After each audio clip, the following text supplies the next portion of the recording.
Hello everyone, అందరు ఎలా ఉన్నారు? అందరు బాగుంటారు కదా. అసలు మన వీడియో స్టార్ట్ ఉన్నాయి కదా, సో చాలా మంది హ్యాపీగా ఉండుంటారు. సో ఈ వీడియో ఎందుకు అంటే ఒక అమ్మాయి స్టోరీ. అమ్మాయి ఎవరు కూడా నేను చెప్తాను. సో అమ్మాయి ఎవరు అంటే నా ఫ్రెండ్. సో ఫ్రెండ్ అని చెప్పమన్నారు, నేమ్ చెప్పకూడదు. సో అమ్మాయి ఏం స్టోరీ ఇది అని చాలా మంది కన్ఫ్యూజన్ ఉండొచ్చు. అమ్మాయి లైఫ్లో పెద్ద కన్ఫ్యూజన్లో పడిపోయింది.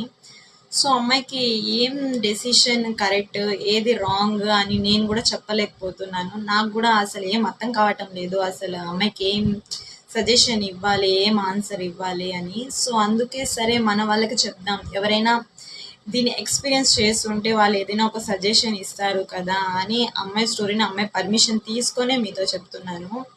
అసలు ఏం జరిగింది అంటే, ఆ అమ్మాయి ఒక అబ్బాయి 5 years ఆఫ్ డీప్ లవ్లో ఉన్నారు వాళ్ళిద్దరూ. సో వాళ్ళ పేరెంట్స్కి కూడా ఆ విషయం తెలుసు, కానీ తెలియనట్టు ఉన్నారు. సో 5 years నుంచి ఒకరినొకరు చాలా ప్రేమించుకుంటూ ఉన్నారు. సో ఇంకా 5 years స్టడీస్ అయితే కంప్లీట్ అయిపోయింది కదా. సో ఇంకా కన్ఫర్మ్ మ్యారేజ్ టాపిక్స్ అయితే ఇళ్లలో జరుగుతూ ఉన్నాయి, అందరి ఇళ్లలో. సో ఇంకా మ్యారేజ్ చేయాలి అని వాళ్ళిద్దరికి డిసైడ్ అయినారు.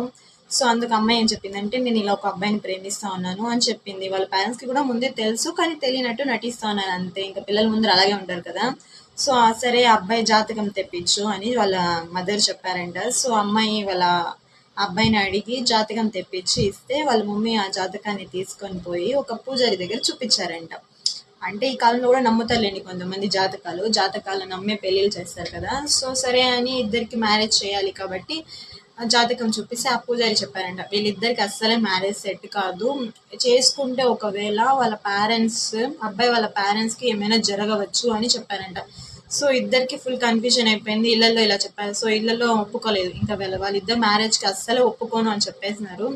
కానీ వీళ్ళిద్దరూ ఇంకా తెలిసిందే కదా, ప్రేమ చాలా గాఢమైనది. సో ఏం చేసినారంటే ఇద్దరు సూసైడ్ అటెంప్ట్కి స్టార్ట్ అయిపోయినారు. సో వీళ్ళ బాధను తట్టుకోలేక ఇద్దరు పేరెంట్స్ ఏం చేసినారంటే, సరే ఏం జాతకం ఉంటే ఉంది అని చెప్పి ఇద్దరికి ఎంగేజ్మెంట్ అయితే చేసినారు. ఎంగేజ్మెంట్ అయితే కంప్లీట్ అయిపోయింది. సరే ఎంగేజ్మెంట్ అయిపోయింది. నెక్స్ట్ డే వచ్చి ఆ అబ్బాయి వాళ్ళ పేరెంట్స్ కలిసి ఏదో టెంపుల్కి వెళ్తా ఉన్నారంట. సో దారిలో అయితే యాక్సిడెంట్ జరిగి వాళ్ళ మమ్మీకి అయితే కాలు వచ్చి ఫ్రాక్చర్ అయిపోయింది. సో ఇది విన్న ఆ అబ్బాయికి ఏమనిపించిందంటే, నిజంగానే జాతకం ఉందేమో, మా ఇద్దరికి సెట్ కాదేమో అని బాగా నమ్మేస్తున్నాడు ఆ అబ్బాయి అయితే ఇప్పుడు బ్రెయిన్లో. సో అందుకు ఇప్పుడు ఆ అమ్మాయి ఏం చెప్తున్నాడంటే, మన ఇద్దరికి మ్యారేజ్ సెట్ కాదు, వద్దు అని చెప్తాను. అమ్మాయి ఇప్పుడు ఏం డెసిషన్ తీసుకోవాలి? అమ్మాయి అయితే ఫుల్గా ఇప్పుడైతే ఏం డెసిషన్ తీసుకోవాలో తెలియక కన్ఫ్యూషన్లో మునిగిపోయింది. జాతకాన్ని ఎదిరించి పెళ్లి చేసుకుంటే వాళ్ళ పేరెంట్స్కి ఏమైనా జరిగితే లైఫ్ లాంగ్ ఆ అబ్బాయి బాధపడతాడు. సరే అని ఆ అబ్బాయిని వదిలేసి ఇంకొకరిని మేనేజ్ చేసుకుంటే ఈ అమ్మాయి లైఫ్ లాంగ్ బాధపడుతుంది. వాళ్ళిద్దరికి ఇప్పుడు ఏం డెసిషన్ తీసుకోవాలో అర్థం కదా. 5 years ఆఫ్ లవ్ కదా. సో ఒకరినొకరు అస్సలే మర్చిపోలేకపోతున్నారు. వాళ్ళ పేరెంట్స్ ఏం చెప్తున్నారు, జాతకాన్ని ఎదిరించి చేసుకుంటా అని చేసుకున్నారు కదా. ఇప్పుడు చూడండి, ఓన్లీ ఎంగేజ్మెంట్కే ఇంత జరిగింది, రేపటి రోజు పెళ్లి జరిగితే ఏం జరుగుతుందో అందుకే చెప్పేది, జాతకాలు ఉన్నాయి మీరు నమ్మాలి అని చెప్తున్నారు. సో అమ్మాయి అయితే నాకు ఈ ఫోన్ చేసి నాకు ఈ విషయం చెప్పింది, ఇదంతా స్టోరీ ఇలా జరిగింది, ఇప్పుడు ఏం డెసిషన్ తీసుకోవాలో నాకు అర్థం కావటం లేదు అని చెప్పింది. నేను ఈ కాలంలో కూడా జాతకాలని నమ్ముతాను, అవన్నీ ఏం లేదులే అని నేను కూడా చెప్పాను అమ్మాయికి ధైర్యం. కానీ అమ్మాయి ఇలా జరిగింది అని ఇది చెప్పింది. అప్పుడు నాకు కూడా ఒక షాక్ ఉన్నాను.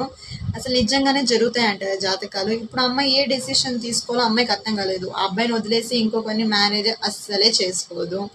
ఆ అబ్బాయి కూడా అమ్మాయిని వదిలేసి అస్సలే చేసుకోడు. ఒకవేళ చేసుకుంటే వాళ్ళ పేరెంట్స్కి జరుగుతుంది. సో రేపటి రోజు మ్యారేజ్ చేసుకున్న తర్వాత వాళ్ళ పేరెంట్స్కి ఏమైనా జరిగితే ఆ అబ్బాయి లైఫ్ లాంగ్ బాధపడతారని ఈ అమ్మాయి ఆలోచిస్తుంది. సో ఇప్పుడు వాళ్ళిద్దరూ మ్యారేజ్ చేసుకోవాలా, మ్యారేజ్ చేసుకోకుండా అలాగే ఉండిపోవాలా అని పెద్ద కన్ఫ్యూషన్లో ఉన్నారు. ఏమక్క ఏ సినిమా స్టోరీ ఇది అని అనుకోవచ్చు అందరూ. ఎందుకంటే ఆల్మోస్ట్ ఇలాంటిది ఒక వెబ్ సిరీస్ కూడా చూసినాను నేను అప్పుడు. దాంతో కూడా ఇలాగే జరుగుతుంది, కానీ వాళ్ళు వచ్చి లాస్ట్కి కలిసిపోతారు. కానీ రియల్ లైఫ్లో జరుగుతుందా అని నేనైతే షాక్. అదేదో మేనిఫెస్టేషన్ అంటారు కదా, మనం ఏది చూసినాము అది మన లైఫ్లో జరుగుతుంది అని. సో మా ఫ్రెండ్ లైఫ్లో అమ్మాయి ఊహించలేదు, కానీ ఇలాంటి సిచ్యువేషన్ వచ్చింది. సో మీరైతే అమ్మాయికి ఏం సజెషన్ ఇస్తారు? కన్ఫామ్గా కామెంట్ బాక్స్లో కామెంట్ చేయండి. ఆ అబ్బాయి అమ్మాయి ఇద్దరు మన యూట్యూబ్ ఛానల్ని చూస్తారు. సో మన వీడియోస్ని కూడా కన్ఫామ్గా చూస్తారు. సో మీరు పెట్టే ఆ కామెంట్స్ని బట్టి అయినా వాళ్ళిద్దరు ఏ డెసిషన్ తీసుకోవాలో వాళ్ళకి తెలుస్తుంది. అలాగే మన వీడియోస్ని ఎంతమంది మిస్ అవుతున్నారు గైస్, చాలా మంది మిస్ అవుతూ ఉంటారు. ఎందుకు అంటే నాకైతే అస్సలే టైం లేకుండా అయిపోతుంది వీడియోస్ చేయడానికి. ఒక మంచి కంటెంట్ తీసుకుంటాను, చేయాలి అనుకుంటాను, అంత లోపల ఏదో ఒకటి అడ్డంకి వస్తూనే ఉంది. మార్నింగ్ స్కూల్కి వెళ్ళడం, ఈవినింగ్ ట్యూషన్స్, ఇలాగే నా లైఫ్ అంతా బిజీగా గడిచిపోతా ఉంది. అందుకే ఒక లైఫ్లో ఒక బిగ్ అప్డేట్ కూడా తీసుకొని రాబోతున్నాను ఇంకొన్ని రోజుల్లో అయితే. దాంతో మన యూట్యూబ్ కంటెంట్ అనేది పర్ఫెక్ట్గా వస్తుంది, రోజు వీడియోస్ వస్తాయి. అలాగే మన వీడియోస్ చూసి కూడా లైక్ ఇవ్వని వాళ్ళు రోజు చూస్తారు మన వీడియోస్. ఎందుకు అలా చెప్తున్నానంటే చాలామంది మన వీడియోస్ చూస్తారు కానీ లైక్ ఇవ్వరు, ఛానల్ని సబ్స్క్రైబ్ చేసుకోరు. ఎందుకో వాళ్ళకే తెలియాలి, కానీ మన వీడియోస్ చూస్తారు కదా, అది మాత్రం చాలు నాకు. సో కన్ఫామ్గా మన వీడియోస్ త్వరలోనే వస్తాయి. సో మీరు ఆ అమ్మాయికి అబ్బాయికి ఏం సజెషన్ ఇవ్వాలి అనుకుంటున్నారో కామెంట్ బాక్స్లో అయితే కన్ఫామ్గా కామెంట్ చేయండి. మీ కామెంట్ని బట్టి వాళ్ళ లైఫ్ కూడా ఒకవేళ డిసైడ్ అవ్వచ్చేమో, చూద్దాం. సో వెళ్తూ మన ఛానల్ని ఒక లైక్, ఒక సబ్స్క్రైబ్ చేసుకొని వెళ్ళిపోండి.